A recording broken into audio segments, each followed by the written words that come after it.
For the first time in almost a month, we are hearing from the Predators on the draft, prospects, and the GM search.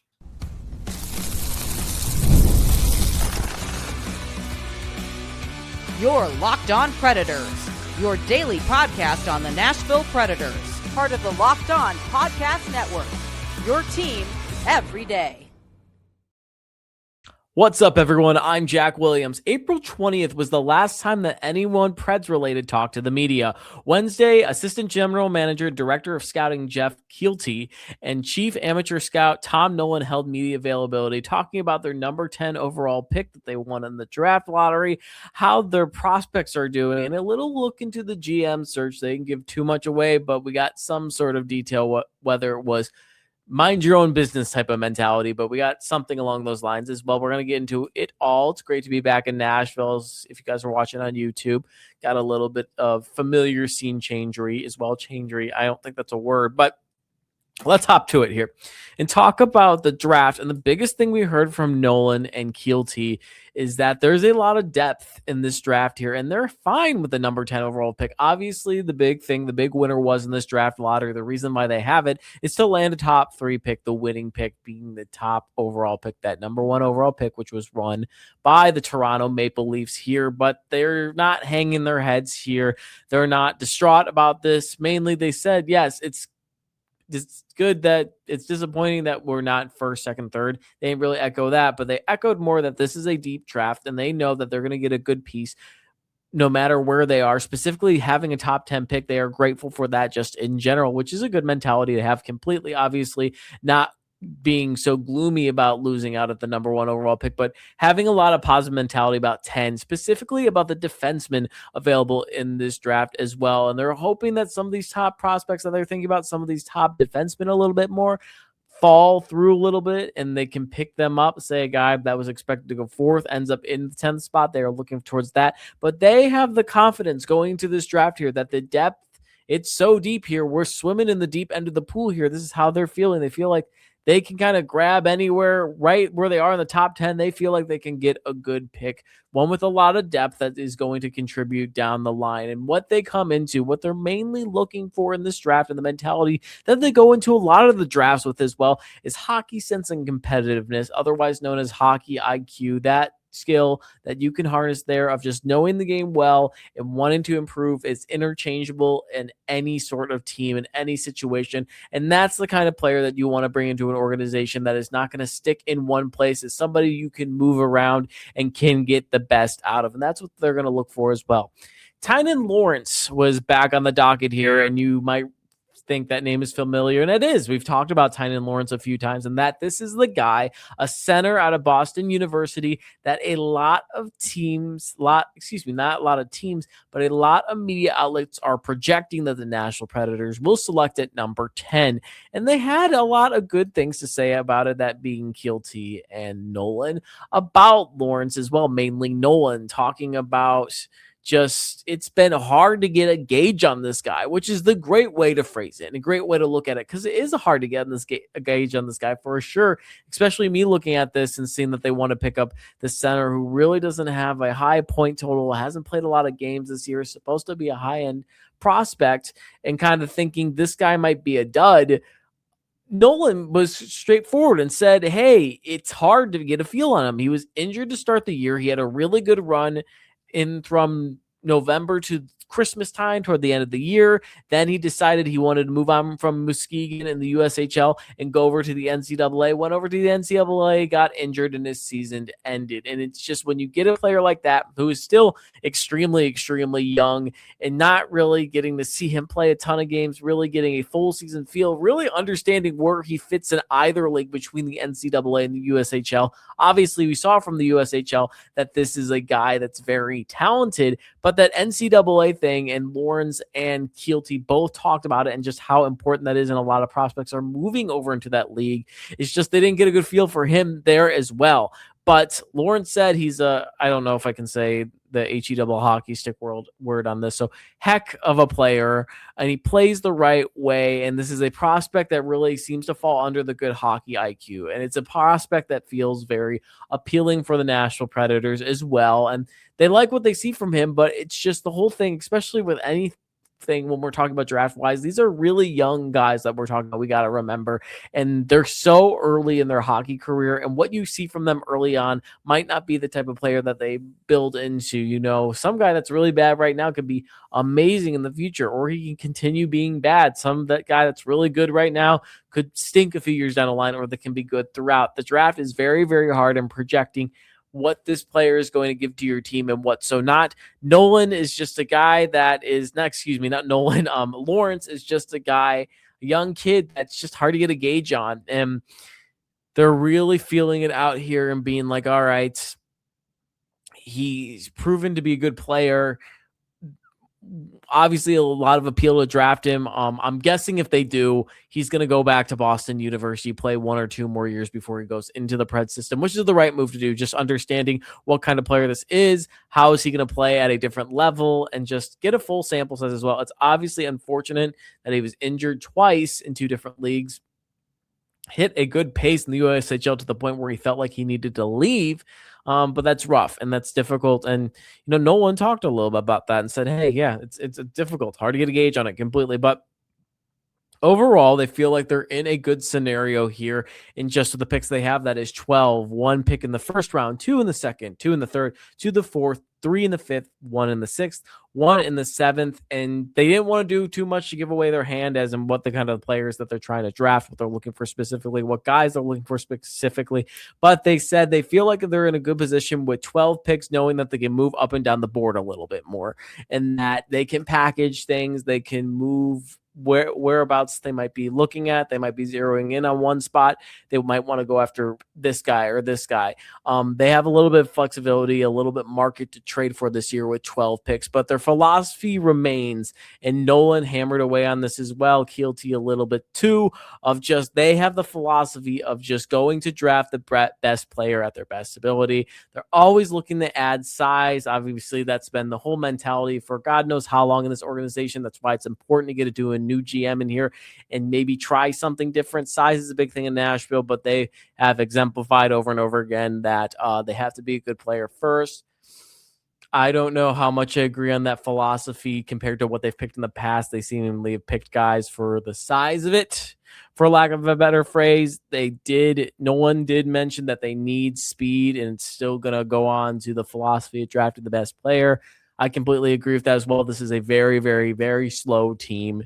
The prospects, when you look at them, aren't too fast. Ryker Lee's a little bit faster. I think Teddy Stiga is in that category a little bit more, but Nolan did mention speed mainly, and that's an important part of this as well. But at the end of the day, the whole thing is the umbrella of we want to draft the best player available and the best player to their abilities.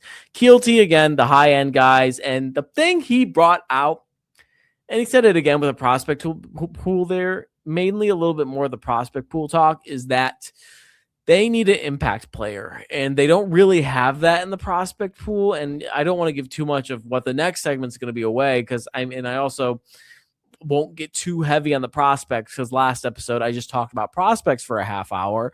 But he also talked about, yes, we're happy. We have a lot of depth with our prospects, but we need an impact player. And we'll get a little bit more into that into the next segment here.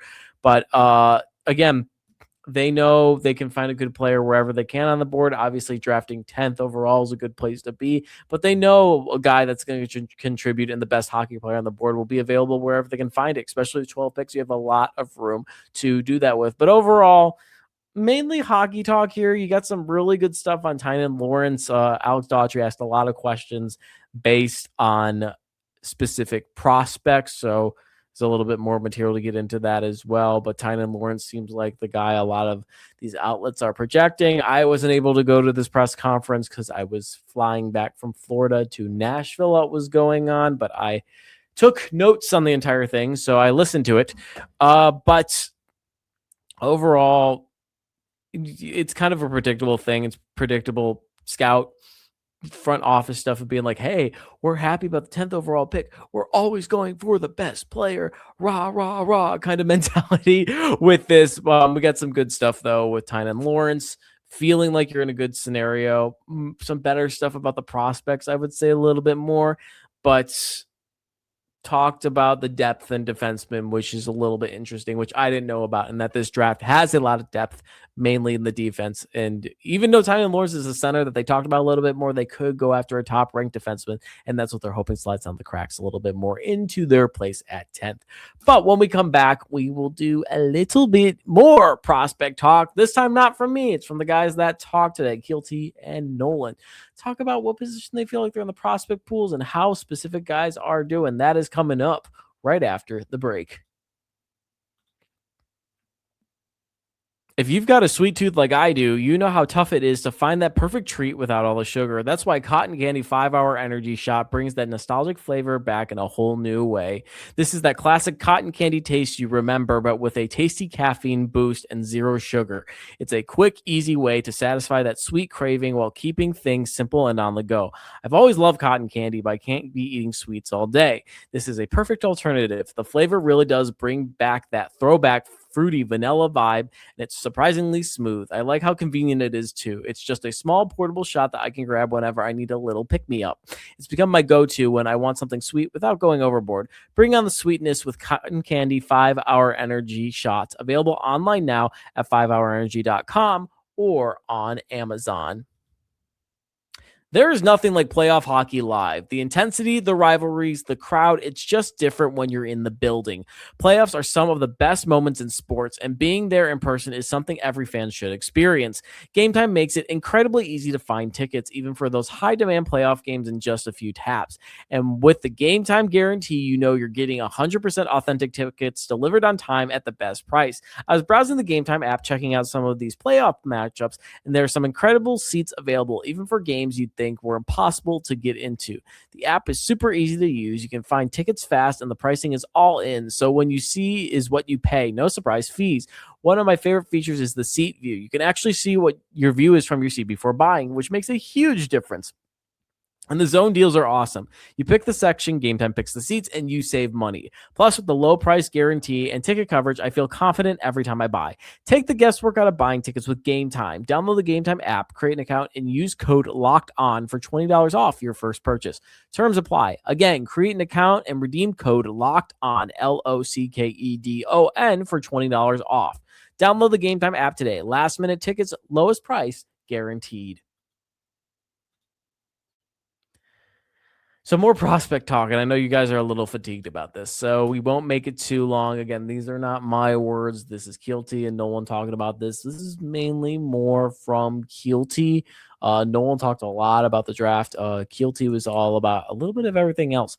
But before we get into the prospect talk, we have a little bit of perspective from Kealty on Vitali Pinchuk, that being that big KHL all-star, big KHL standout free agent that the Nashville Predators were lucky enough to sign in free agency at the end of April and bring on to the Predators on a 1-year contract. The Predators say they've been eyeing him since the beginning of the year. He's a very highly sought-after prospect, and we're very impressed by him too, and just wanting to get him into the system as a older player that's producing at a very high rate in the KHL. And they were, proud a little bit more of just being able to pull in a guy like this. This is a guy that the Kings were going after. I think the Oilers were going after him as well.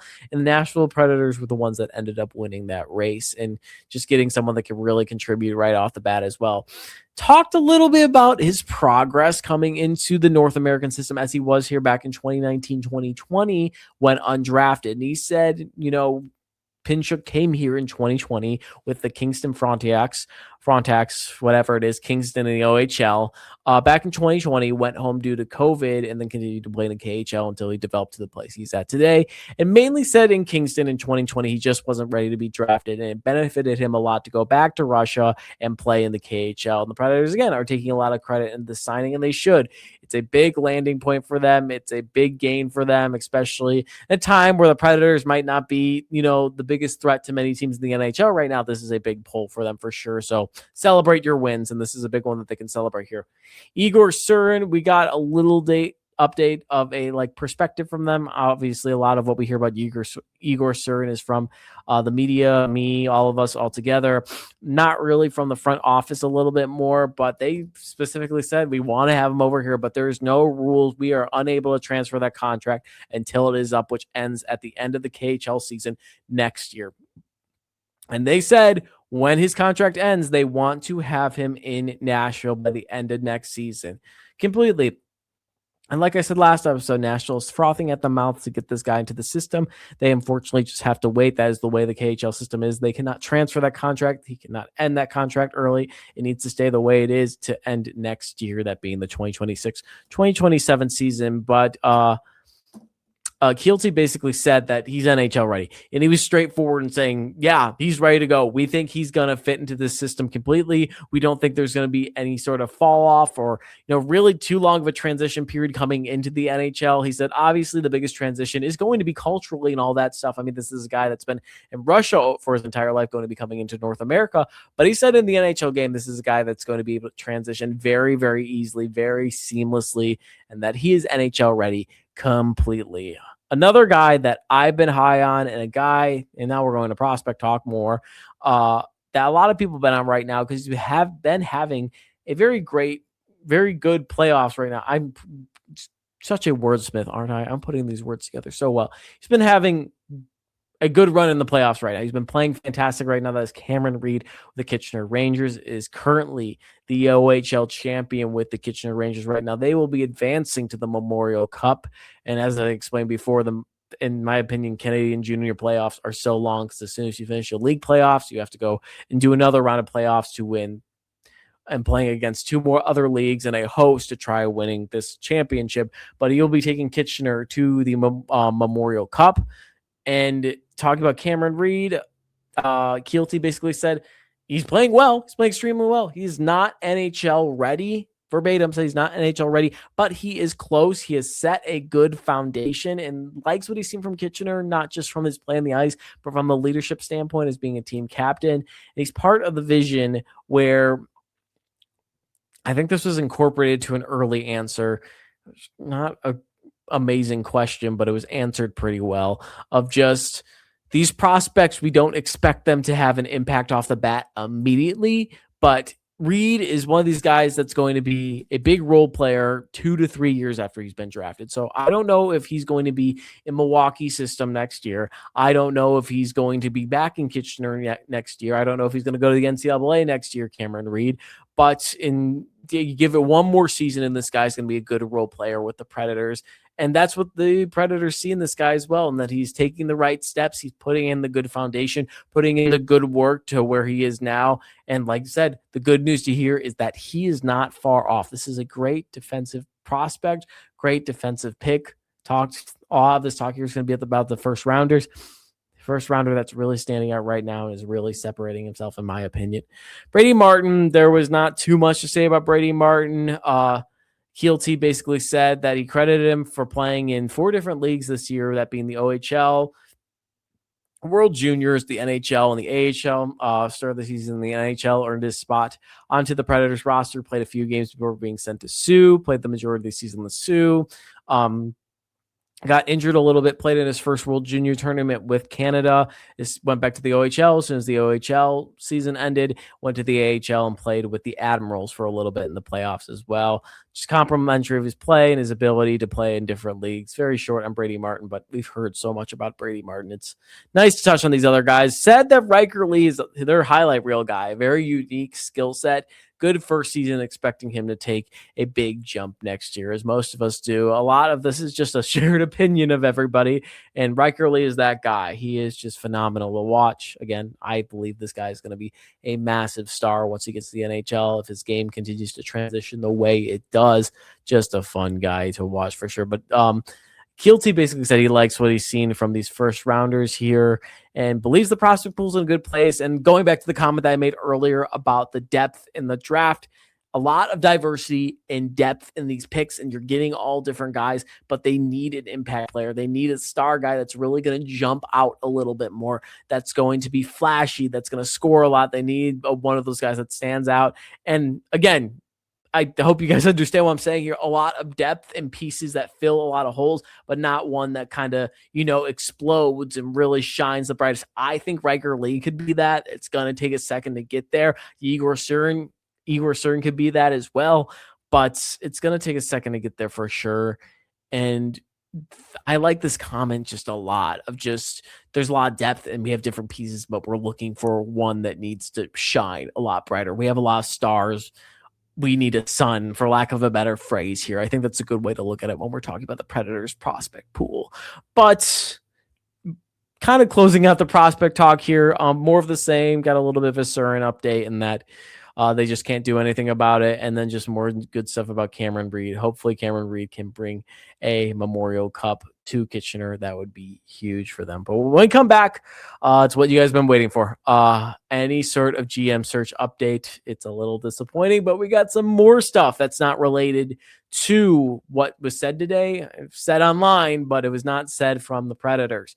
But that will be coming up right after the break. ED is way more common than most guys think. Millions of guys deal with it at some point, and that's exactly why HIMS offers a straightforward way to handle it. HIMS connects you with a licensed healthcare providers online, giving you access to legitimate ED treatment options from the comfort of your home. No awkward appointments, no pharmacy lines, just a straightforward process that makes it easier to take care of yourself. The whole process is simple. You just complete a quick online intake, and a provider reviews your information. Treatment is right for you. It ships directly to your door in a discreet packaging, which makes it a whole experience that feels private and stress-free. They also offer options like Sildenafil, which is a generic to Viagra, at a fraction of the cost, plus other treatments so you can find what works best for you. It's straightforward, transparent, and is designed to make getting care feel easy. To get simple online access to personalized, affordable care for ED, hair loss, weight loss, and more, visit hims.com/lockedonnhl. That's hims.com/lockedonnhl for your free online visit. hims.com/lockedonnhl. Prescription required. See website for details and important safety information. Sildenafil is a generic version of Viagra. Viagra is registered trademark with Viatris Specialty LLC. HIMS is not affiliated or endorsed with Viatris.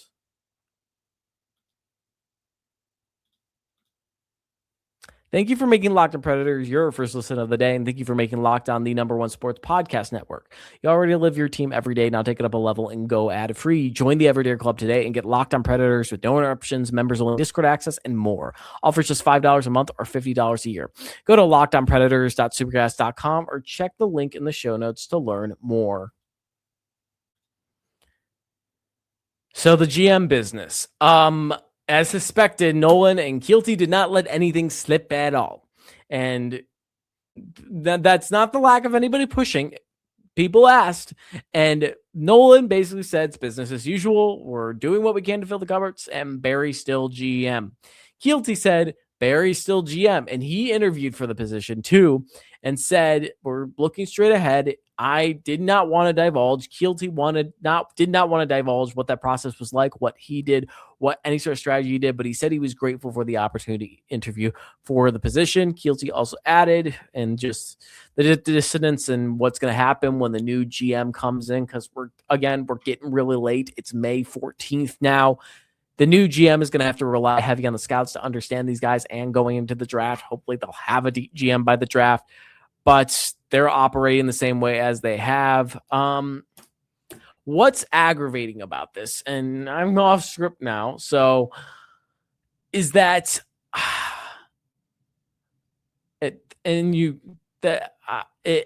can't find the words, obviously, is that with Barry Trotz making these decisions still, you were supposed to be done as soon as the season was over. We are into talking about the draft going to next year. Then the draft leads into free agency and dev camp. Then we take a wide break. And then they come back for training camp. Barry Trotz should not be in this seat anymore. It should be done. It should be over. This is what's aggravating about Barry still GM. Barry still GM. Barry should not be GM. It's May 14th. He said it. He was ready to go in February. And I just can't keep screaming about this because it's going to drive me crazy. This team continues to drag their feet in this GM search. It doesn't seem like there's any sort of sense of urgency at all. It doesn't seem like Barry Trotz really wants to leave at all. That's the frustrating part of this too. And I just, there was no like, oh, well, we're soundly looking for candidates. We're working hard to look for candidates. We're very focused on the next step up. It was very much like, oh, we're still working the same way as usual. We're working straight forward. We're working ahead. Barry's still in charge.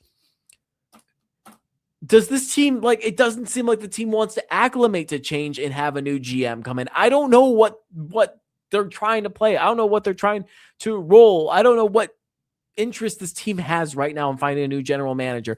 And the other frustrating part of this as well. Now, 2 days ago, Cam Robinson from Elite Hockey Prospects put out that said the Predators are delaying their process mainly because an AGM in the playoffs that they have lined up for the job is still in the playoffs, really. I just kind of spoiled it a little bit more. Basically saying that, alluding to, or Predators are delaying their announcement for the GM because it seems like it's lined up, and the GM that they have is an AGM for a team that's in the postseason.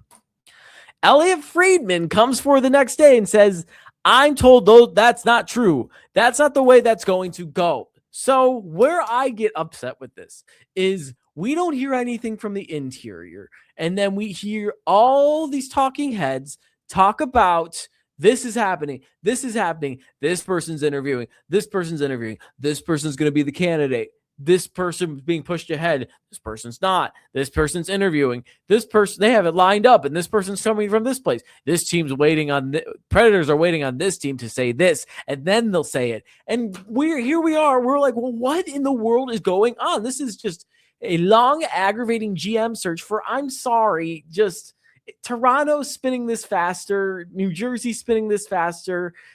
Nashville's an important market completely, and this is an important NHL team. But when you have a team like Toronto spinning this faster than Nashville is, you're kind of like, what in the world is going on? And this is just aggravating because that's just misinformation you're getting now. I mean, it's just, and it's the offseason too. So that's the main thing we have to talk about, because there's no GM in place. So that's what we're talking about here. That's what we're writing about.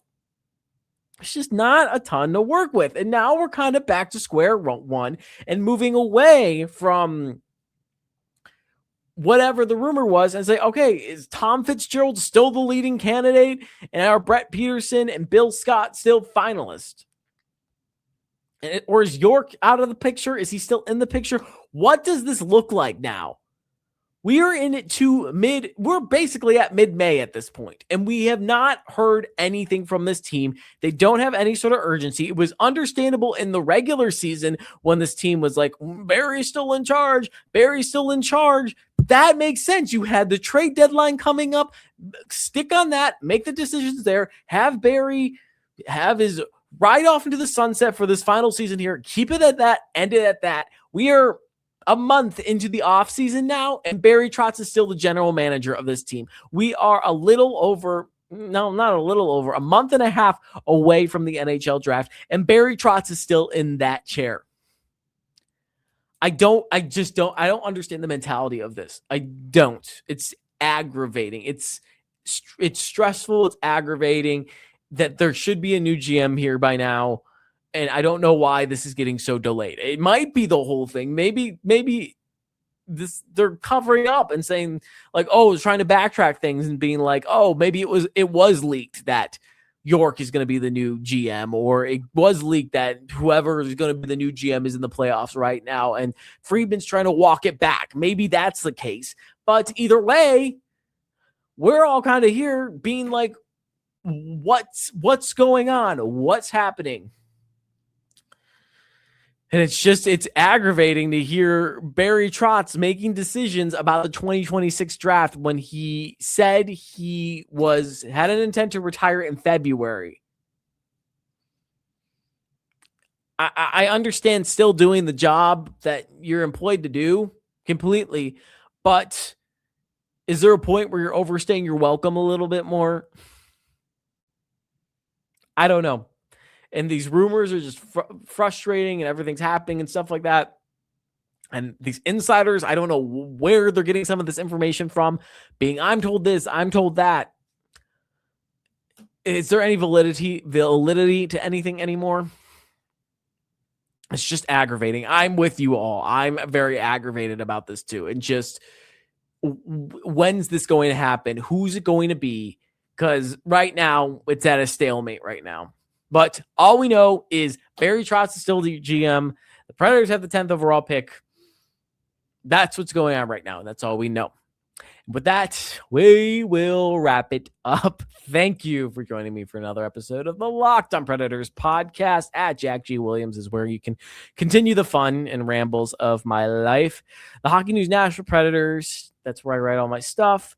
Find us on Twitter, LO_Predators, Facebook, Instagram, Locked on Predators. That's what it is. That Everyday Club, never miss an episode. Ad-free audio, members-only Discord access, and more. It's all built for our most loyal fans. As we get into the offseason as well, I do want to put out a disclaimer so it doesn't pop up very quickly, and I'm planning for it right now, but I'll probably say it again further down the line as well. I am going to be in Korea for 2 weeks in June. There will not be episodes, or there will be limited episodes in that span. I will be back in time for the draft. That's the hope. But so there might be a little bit of a pause there, but I will try to plan accordingly, try to pre-record as much as I can and get you guys your daily Predators content while I will be overseas. But till then, we still got a lot of episodes to go throughout May. We're right in the middle of May, and we have a lot of news pending still. So grateful for y'all. Thank you for y'all. Thank you for sticking with me. Good to be back in Smashville. And yeah, love these conversations, love these discussions. Keep on submitting to the Locked on Preds mailbag. You can find it in the bio and the description. And yeah, been rambling enough. We'll wrap it up here. Join me again for another episode of the Locked on Predators podcast tomorrow.